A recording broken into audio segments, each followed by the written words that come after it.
Good evening, dear viewers. I'm Ivan Christian, and you're with the show I Love History, which is broadcast exclusively for the foreign language school Exor Josip I in Lovech. Today, our guest is Ivaila Tsacheva. Hello, Ivaila. Please tell us something about yourself. Good evening. My name is Ivaila Tsacheva. I am 15 years old and I am from Lovech.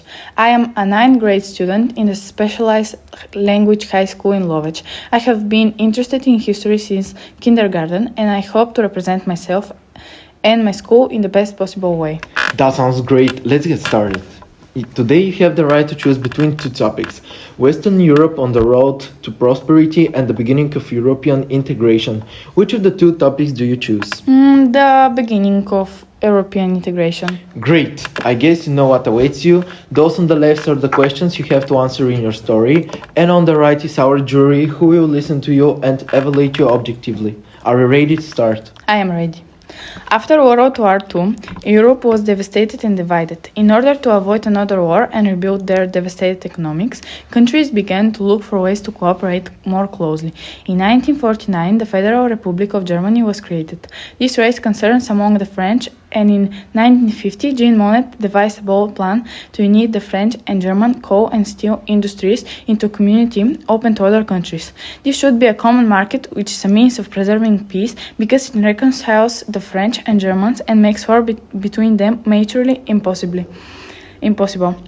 On the 9th of May 1950, Robert Schuman announced the Monnet Plan, and on the 18th of April 1951, the European Coal and Steel Community ECSC was created in Paris, in which France, Germany, Italy, Belgium, the Netherlands, and Luxembourg participated. This is the first step towards the economic and political unification of Europe.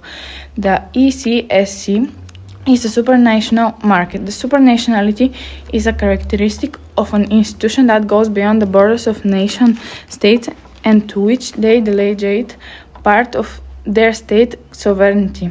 In the 1950s, ideas were discussed for the creation of a common army and political community, but they were not successful.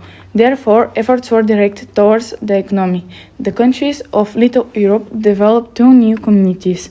They became a fact with the Treaties of Rome of the 25th March 1957. These communities were the European Atomic Energy Community with the abbreviation Euratom and the European Economic Community with the abbreviation EEC. In the 1970s, a crisis called Eurocryptosis occurred, caused by economic difficulties and disagreements between the countries. No progress was made in the area of deepening. Attempts to create an economic and monetary union failed. A common foreign policy was also not achieved. Coordination between member states, diplomacy was increased, Franco-German relations were strengthened, and the European Council was launched. European integration refers to the progress of pooling national sovereignty among European nation states to create the European Union, EU. It is a unique and successful experiment in international cooperation characterized by its own system of laws, supranational institutions, and currency. Ivaila, that was great. Our jury assessment is excellent. They have no comments. Thank you for your participation and for the comprehensive answer. Goodbye. Thank you. Goodbye.